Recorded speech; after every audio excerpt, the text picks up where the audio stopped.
की शिफ्ट 4 का पेपर। चलिए फिर स्टार्ट करते हैं बिना देरी किए हुए। इसके बाद हमारे बचेंगे सिर्फ 8 शिफ्ट, उनको भी जल्दी से ही फिनिश करने की कोशिश करें। ठीक है, चलो पहला सवाल करा, एक व्यक्ति को 70 रुपए में 54 कुर्सियां बेचने पर 30% की हानि होती है। 15% का लाभ अर्जित करने के लिए 54 कुर्सियों का विक्रय मूल्य कितना होना चाहिए। अब एक चीज समझो, देखो 54 कुर्सियां इतने में बेची गई, यानी कि एक कुर्सी कितने की बेची गई, 54 की। अब ये जो था ना, ये जो भी था वो क्या था, हमारा सेलिंग प्राइस था, और 30% की हानि हो रही थी, यानी कि ये 70 का मान हो गया। यानी कि अगर हम 100 बराबर निकालते तो 70 बटे में 54 बटे में 70 गुणे में 100, ये क्या आ गया, ये हमारा कॉस्ट प्राइस आ गया। अब 15% का प्रॉफिट चाहिए, यानी कि 70 गुणे में 54 गुणे में 100 बटे में 70। हम काट भी सकते हैं लेकिन काटना नहीं है। 115 बटे में 100 कर दिया, अब इस पे 15% का प्रॉफिट हो गया। तो वो ये कह रहा था कि 54 कुर्सियों का विक्रय मूल्य क्या होगा, तो 54 का ऊपर गुणा कर दो, 54 का नीचे गुणा कर दो। यहाँ पर देखो ऊपर क्या लिखे थे, रुपए, नीचे क्या लिखी थी, हमने कुर्सियां लिख ली थी। तो एक चीज ध्यान रखना, यही चीज कि यहाँ पर जो भी पूछा जाए, यहाँ पर पूछा गया 54 कुर्सियों से, तो कुर्सियों वाला नंबर टच नहीं करना है। कहने का मतलब ये हो गया कि आपके पास जो ये नीचे टर्म लिखा है ना, ये टर्म आपको टच नहीं करना। अगर वो 54 रुपए में कितनी कुर्सियां बेची जाती तो ऊपर वाले 54 को टच नहीं करना था। अब कैलकुलेशन कर लो बस, देखो 70 से 70 ये कैंसिल आउट हो गया, ये तो कलर दिखाई नहीं दे रहा है, एक सेकेंड रुको, ये देखो 70 से 70 कैंसिल आउट हो गया, ये 54 से 54 कैंसिल आउट हो गया, 100 से 100 कैंसिल आउट हो गया, 115 बटे में क्या आ गया, 54 आ गया। यानी कि 54 कुर्सियां 115 रुपए में हमें बेचनी होंगी, तब हमें प्रॉफिट होगा। अब इसको करना कैसे था, देखो जैसे ही आपने देखा 70 बटे में 54, 30% की हानि हो रही, यानी कि ये कहीं ना कहीं 70% की चीज रही होगी, तो ऐसे करके गुणे में 15% का प्रॉफिट चाहिए, 115 बटे में 100 गुणे में 54 बटे में 54। अब देख लो कुर्सी की बात हो रही, कुर्सी यहाँ पर भी नीचे है, यहाँ पर भी नीचे, तो इसको टच नहीं करना, बाकी पूरी कैलकुलेशन ये प्रैक्टिस में लानी पड़ेगी, चीजें अपने आप से फिर होने लगता है। अगला सवाल, तो सिंप्लीफिकेशन का भाई 15% बोला है, सिंप्लीफिकेशन नहीं है, इतना कुछ नहीं असर पड़े थे। परसेंटेज 0 चला गया, 165.5 हो गया। 50 दूनी 100 करेंगे, 2 छक्के 12, 2 दूनी 4, 2 पंजे 10 हो गया। 6 2 8 1 9 हो गया, 6 1 7 हो गया, आंसर आ गया। ये तो आसान था। एक कुर्सी का विक्रय मूल्य इतने रुपए है, यदि हानि परसेंटेज इतने परसेंट है तो कुर्सी का क्रय मूल्य क्या है, क्रय मूल्य 100 रहा होगा। 18% की हानि अगर रही होगी तो वो 82 में बेचा होगा। इसी 82 का मान 7790 में दिया गया था और 100 का मान निकालना था, यानी कि 7790 अपॉन में हो गया 82, गुणे में हो गया हमारे पास 100। अब इसी की कैलकुलेशन करनी थी, फिर क्या करें भाई, देखो इससे 2 दूनी 4 तो ऊपर मिल नहीं रहा है, और 9 दूनी 18 भी ऊपर नहीं मिल रहा है, 8 दूनी 16 भी ऊपर नहीं मिल रहा, 5 दूनी 10 ये जरूर घपला कर रहा है। बाकी देखो हमने क्या किया, इस 2 में हमने 2 का गुणा किया तो 4 मिलना चाहिए ऊपर यूनिट डिजिट, नहीं मिला, हटा दो। ठीक है, फिर हमने गुणा किया 9 गुणे में 2 तो 8 मिलना चाहिए, नहीं मिल रहा था। 8 गुणे में 2 किया तो 6 मिलना चाहिए, नहीं मिला। लेकिन अगर 5 गुणे 2 करते तो 0 मिल रहा था, इसमें हो सकता है कि चांस होता। तो अब यहाँ पर कैलकुलेशन के अलावा हमारे पास कोई ऑप्शन नहीं है, तो पहले तो लिख लो 2 चौकू 8, 2 एकम 2, गुणे में 2 लिख लो। अब यहाँ पर 19 एकम 19, 1976, ये देखो इसके 19 बार काट दिया हमने। फिर यहाँ पर करेंगे ये 2 9 में 18, 2 पंजे 10, यानी कि आंसर आ गया। एक कार का प्रारंभिक मूल्य इतने रुपए है, कार के मूल्य में प्रत्येक वर्ष उसके प्रारंभिक मूल्य से 10% की कमी होती है, तो 3 वर्ष के बाद उसका मूल्य क्या होगा। 729 गुणे में 5, 5 ने 45 हो गया, हासिल लगा 4 हो गया, 5 दूनी 10 और 4 14, 5 सत्ते 35 1 36, देखो कहीं लिखा 36 45 आंसर। अब यहीं से टाइम बचता है, यही सवाल आसान होता है, टफ सवाल में आप टाइम नहीं बचा सकते भाई। देखो आप ऐसे लिखते 1 2 3 4 5, 5 लाख, 10% कमी तो 9 बटे में 10, 9 बटे में 10, 9 बटे में 10। अब ये हमें पता लग गया 3 बार 9 आना, उसमें 5 का गुणा करना, बाकी तो पॉइंट आएगा या तो 0 से 0 कटेंगे। तो यही चीज हमने 729 गुणे में 5 डायरेक्ट सोच ली, बस टाइम से वैसे ही होगा। 56 संख्याओं का औसत 72 है, यदि हम प्रत्येक संख्या में एक संख्या b जोड़ देते हैं तो औसत 144 हो जाता है। b का मान क्या होगा, बहुत आसान है भाई, b जोड़ी जाती है और 144 हो जाता है। कुछ भी बोले इस एवरेज में 2 का भाग कर देते हैं तो 144 हो जाता है, तो तुरंत b का भाग कर दे तो तुरंत आपको भाग करके लिख देना 144। कह देते b का गुणा कर देते तो एवरेज हो जाता है 144, तुरंत इतना लिख दो। कह देता कि हम 72 में से प्रत्येक संख्या में से b घटा देते तो एवरेज 144, तो डायरेक्ट लिखना है, बस ये होना चाहिए प्रत्येक। ठीक है, लेकिन ऐसा पूछा नहीं गया, लेकिन ऐसा अगर कहा तो तुरंत करना है और आंसर आ जाएगा हमारे पास 72। अगला सवाल, एक वस्तु 30% और 50% की दो क्रमिक छूट के बाद इतने रुपए में बेची जाती है, वस्तु का अंकित मूल्य कितना है भाई? 2240। 30% मतलब 7 हो गया, 50% मतलब 5 हो गया, 7 तिया 21 हो गया, 7 दूनी 14, 5 छक्के 30, 5 चौको 20, कहीं 64 लिखा है आंसर। भाई अंकित मूल्य ये रहा, 30% छूट दी तो 70/100 हो गया, 50% छूट तो 50/100 बराबर में 2240 दे दिया। अब चाहे ऐसे डिटेल में लिख के कर लो, चाहे तो आप डायरेक्ट सॉल्व कर लो, टाइम आपको बचाना है। कौन सा नंबर 25 से डिविजिबल नहीं है? लास्ट के 2 डिजिट देख लो, ये डिविजिबल है, ये भी डिविजिबल है, ये भी डिविजिबल है, 85 नहीं कटता है 25 से, आंसर लगा दो क्योंकि हमसे नॉट डिविजिबल पूछा था। यदि भाई किसी काम का 3/5 भाग 60 दिनों में, उसी काम का 1/10 भाग भाई कितने दिनों में पूरा करेगा? देखो यहाँ पर 2/5 था, मतलब ये हो गया कि पूरे काम 5 है तो उसमें से 2 काम कर रहा है। अगर हम इधर भी 2 कर ले, इधर भी 2 कर ले तो ये 4/10 हो गया, क्योंकि यहाँ पर भी 10 था, क्योंकि ये भी यही कह रहा है कि 10 में से 1 काम, और ये भी यही कह रहा है 10 में से 4 काम। 10 में से 4 काम कर रहा था 60 दिन में, तो 10 में से 1 काम कै दिन में करेगा? 15 दिन में, यानी कि 15 चौको 60। लेकिन आंसर तो आ नहीं रहा। अच्छा 3/5 था तो 3 दूनी 6 कर लेना, माफ कीजिएगा, यहाँ पर 6 हो जाएगा। तो 6 काम कर रहा था 10 दिन में, तो 1 काम कै दिन में करेगा?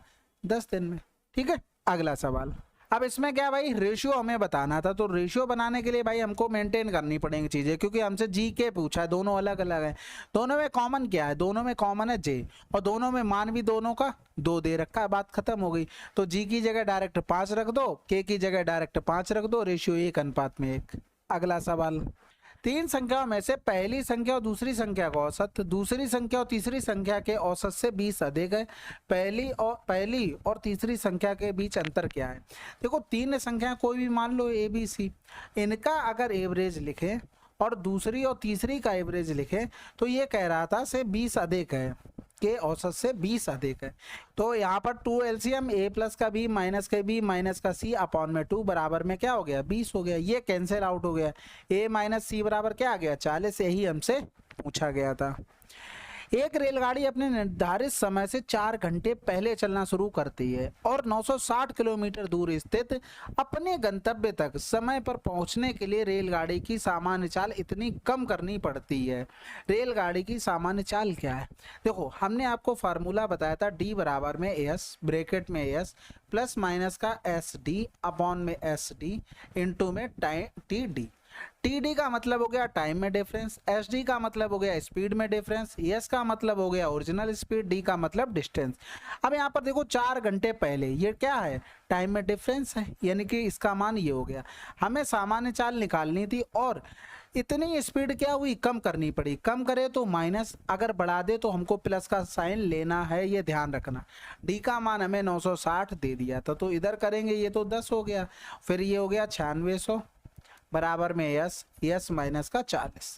अब हमें ऑप्शन का सहारा लेना, नहीं तो फिर क्वाड्रेटिक इक्वेशन बनाना है। ठीक है, तो सबसे पहले ऑप्शन 100 सबसे आसान रहता, 100 और 100 से 40 चला गया तो 60 बचेगा, ये तो नहीं मिलेगा। इसके अलावा फिर 80 आसान हो जाएगा, 80 से 40 माइनस किया तो 8 चौक 32, ये भी नहीं मिलेगा।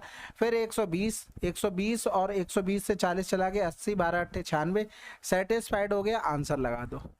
अगला सवाल सिंप्लीफिकेशन है, तो सबसे पहले तो 7 तियां 21 हो गया, 23 दूनी 46 हो गया, 23 तियां 69 हो गया। इधर करेंगे तो ये 92/14 गुणे में 56/23, 23 चौकू 92, 14 चौकू 56 हो गया, 4 चौकू 16 हो गया, तो 9 से 6 गया 3, यानी कि 53 आंसर। अगला सवाल सिंप्लीफिकेशन है भाई, 15 छक्का 90 हो गया, यानी कि देखो पॉइंट से 1, यानी कि ये बचा। 24 पंजे 120, यानी कि 1.2 आ गया। इधर करेंगे 4 पंजे 20, 4 सत्ते 28, 2 30, यानी कि 3 हो गया। 3 1 4 हो गया, 4 1 5, यानी कि 5.1 हमारा आंसर। अगला सवाल यदि एक निश्चित संख्या का साधारण ब्याज पर 11 वर्ष 6 माह में दोगुनी हो जाती है तो ब्याज की दर बतानी है।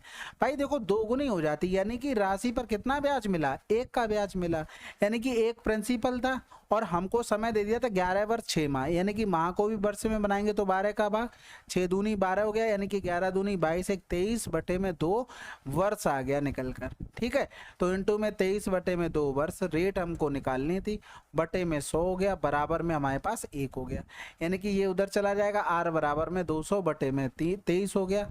अब यहाँ पर ऑप्शन का सहारा ले लो, 23 ने में 207, ये तो नहीं हो सकता ना, तो फिर ये हो सकता है, फिर 23 अट्ठे 184 हो गया, 184 बचा कितना है 16, 160 हो गया।